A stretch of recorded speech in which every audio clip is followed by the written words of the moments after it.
রাজ্য সরকারের তরফে দক্ষতা বৃদ্ধি করে দিব্যাঙ্গজনদের সমাজে প্রতিষ্ঠিত করার জন্য একটি উদ্যোগ নেওয়া হয়েছে। একটি বৃহৎ আকারের সেন্টার তৈরি করা হবে, বললেন মুখ্যমন্ত্রী ডাক্তার মানিক সাহা। শনিবার সমাজ কল্যাণ এবং সমাজ শিক্ষা দপ্তরের উদ্যোগে মুক্তধারা অডিটোরিয়ামে দিব্যাঙ্গজনদের বিভিন্ন সহায়ক উপকরণ বিতরণ অনুষ্ঠান সম্পন্ন হয়। এই অনুষ্ঠানেই chief minister's scheme for persons with intellectual ডিসেবিলিটিজের অনুমোদনপত্র প্রদান করা হয়।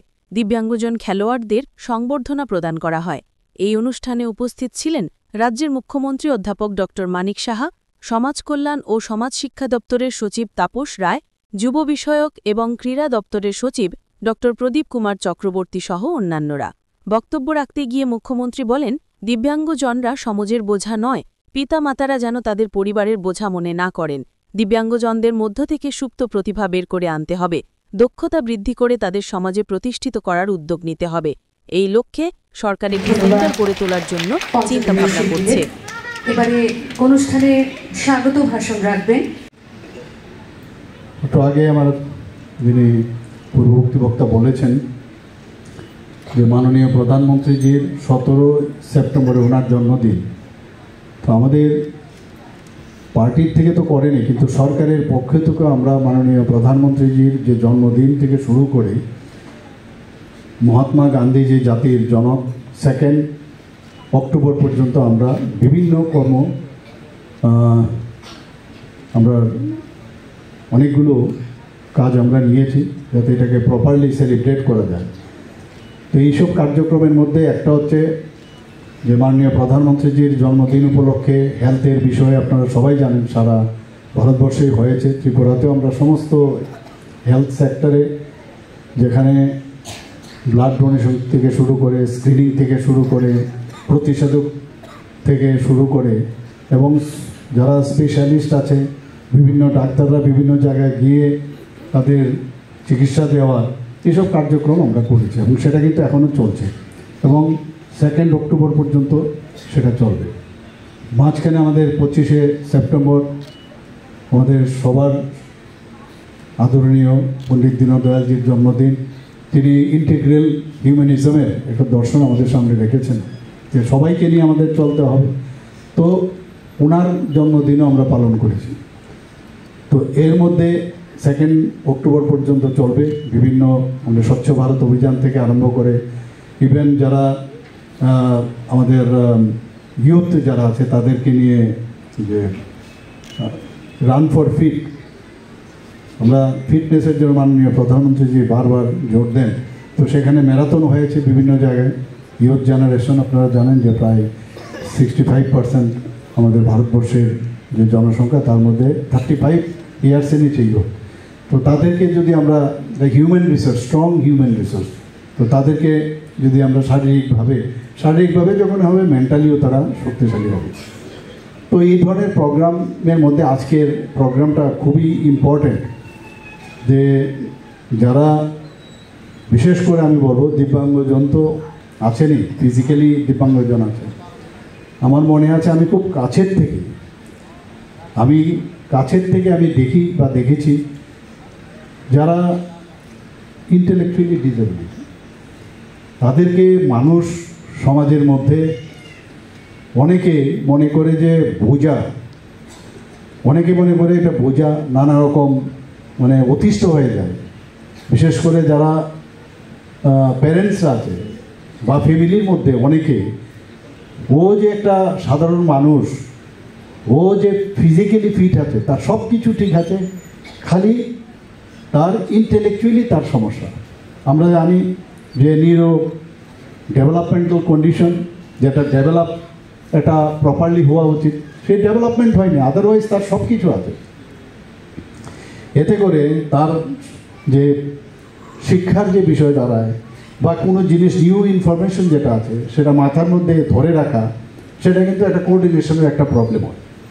তাতে করে আমরা দেখলাম যে তারা যে ইন্টেলেকচুয়াল ডিসেবল পারসন, এখানে আমরা জানি যে পরবর্তী সময়ে ওদের মধ্যে একটা হাইজিনের প্রবলেম হয়, প্রপারলি অনেক সময় জামা কাপড় পরতে অসুবিধা হয় বা এই ধরনের একটা সমস্যা হয়।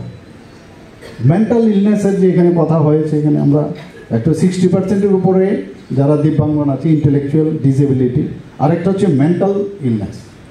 তো এই মেন্টাল ইলনেস, ইন্টেলেকচুয়াল ডিসেবিলিটিসের মধ্যে একটা, যেখানে আমরা দেখি যে যেখানে তার মুডের সমস্যা, সে কখন কিভাবে কার সাথে কথা বলবে, বা তার থিঙ্কিং অ্যান্ড মানে বিহেভিয়ারাল চেঞ্জ আমরা অনেক ছোট ছোট ছেলে মেয়েদের আমরা দেখতে পাই।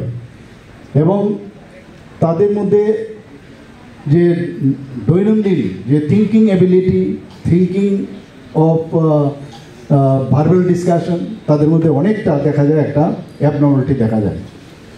সেরিব্রাল পালসি, তাদেরকেও আমরা এটার মধ্যে ইনক্লুড করেছি।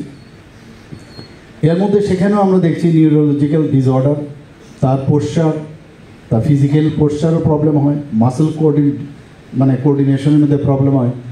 এবং এটাও কিন্তু দেখা যায় যে জন্মের পরে দেখা যায় এটা ড্যামেজ টু দ্য ব্রেন। সে অনেকগুলো কারণ আছে। তো সেই সব কারণে যে আমাদের ইন্টেলেকচুয়াল ডিসেবিলিটির, মেন্টাল ইলনেস, সেরিব্রাল প্লাসে, এই যে যারা পেশেন্ট, এখানে যারা গার্জিয়ানরা আছে, তারা জানে যে এটা কত বড় একটা সমস্যা। কিন্তু আমি বলবো এটা সমস্যাও নয়, একেবারেই সমস্যা নয়। আমরা যদি ধরে নিই, they are also like normal people. Parents কিন্তু এখানে সবচেয়ে বড় আসল তাদের রোল। তারা যদি প্রপারলি বিহেভ করে, প্রপারলি তার মতো করে চিন্তা করে, তার সাথে যদি কথা বলে, কোনো ডাক্তারও ওকে ভালো করতে পারবে না। এখানে একটা অভ্যেস হয়ে গেছে, মানে ডক্টর শপ, মানে এক ডাক্তারের কাছে নিয়ে যায়, এই ডক্টর থেকে তো সেটা রেজাল্ট পাওয়া যায় না, তারপর আরেক ডক্টর, এরপরে এই ডক্টরের পরে আরেক ডক্টর, করতে করতে সারা জায়গার মধ্যেই সারা দুনিয়াও করতে থাকে। ত্রিপুরা তো আছে। এই যে একটা অসহায় অবস্থা, সেই অসহায় অবস্থা থেকে আমাদের বাঁচতে হবে। তারও হিউম্যান বিং, তার তো কোনো দোষ নেই। সেটা যেহেতু হয়েছে, আমাদের এই যে ব্যবস্থাটা আমি খুব কাছ থেকে আমি দেখেছি, বা আমি অনেককে দেখি। আমি তখন এই বাজেটের সময়ে আমি এমনিতে তো অন্যান্য ফিজিক্যাল দিব্যাঙ্গদের জন্য আমাদের বিভিন্ন প্রকল্প আছে। আমি আমাদের যিনি অনারেবল ফিনান্স মিনিস্টার আছে, ওনার সাথে আমি কথা বলি। আমি বললাম যে ওদের সম্পর্কে আমাদের একটু চিন্তা করা প্রয়োজন। উনি সাথে সাথে আমাকে অ্যাপ্রিসিয়েট করলেন যে না, এটা তো সাংঘাতিক, এটা করা উচিত। ইভেন একটা বড় সেন্টার করা যায় কিনা, একটা নর্থ ইস্টার্ন জোনের মধ্যে আমি বলছি একটা বড় সেন্টার করো, তারা যাতে ওইখানে গিয়ে অ্যাটলিস্ট যে তাদের বিভিন্ন আজকাল মানে স্কিল ডেভেলপমেন্ট থেকে শুরু করে বিহেভিয়ারাল প্যাটার্ন তাদের চেঞ্জ করার জন্য এই ধরনের একটা সেন্টার করা যায় কিনা। উনি আমার সাথে একমত হয়েছেন এবং আমরা আগামী দিন এই ধরনের কথাও আমরা ভাবছি। ঠিক আছে, আজকে এখানে 5,000 টাকা আমরা করেছি, অন্যান্য দিব্যাঙ্গজনদের মতো আমরা যেমন 2,000 করে দিই, কিন্তু তাছাড়াও এখানে 5,000 যখন আমরা দিচ্ছি, এটা একটা হেল্প আর কিচ্ছু না। যে আর পাশাপাশি হেল্পের মাঝে আমরা এটাও বুঝাতে চাই যে this government is with you, আর আমরা তোমাকে অ্যাড্রেস করছি এবং তোমার সাথে আগামী দিন থাকবো।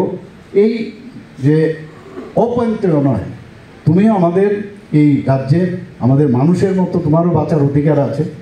আমি এরকম এই বিষয় নিয়ে অনেক আর্টিকেল আমি পড়েছি। এর মধ্যে দেখা গেছে যে বহু জায়গার মধ্যে বহু সেন্টার এখন হয়েছে এখানে, এবং গভর্নমেন্ট অফ ইন্ডিয়ার থ্রুতে এবং আমাদের মানে বিভিন্ন স্টেট গভর্নমেন্টের মাধ্যমেও এই ধরনের বিভিন্ন যে ইনস্টিটিউশন হয়েছে, তাদেরকে যদি ইভেন 1 থেকে 3 বছরের মধ্যে দেখা গেছে, যদি এই যে ডক্টর শপের মধ্যে না গিয়ে যদি ওই দিকেও আমরা যাই, ওষুধ তো লাগবে, মাঝে মাঝে ওষুধও খেতে হবে, সাইকোলজিস্ট, তারপর সাইকিয়াট্রিস্ট, এটা তো থাকবে। কিন্তু প্রথম যখন এই অবস্থাটা দেখে, তখন এই দুটো প্যারালাল যদি করা যায়, তাহলে প্রথম দিকে কিন্তু তাদের মানে অ্যাটলিস্ট তাদের এই সমাজে থাকার জন্যই তাদের যে অন্যের উপর ডিপেন্ডেন্সির যে থাকা, সেটার থেকে বেরিয়ে আসতে পারে।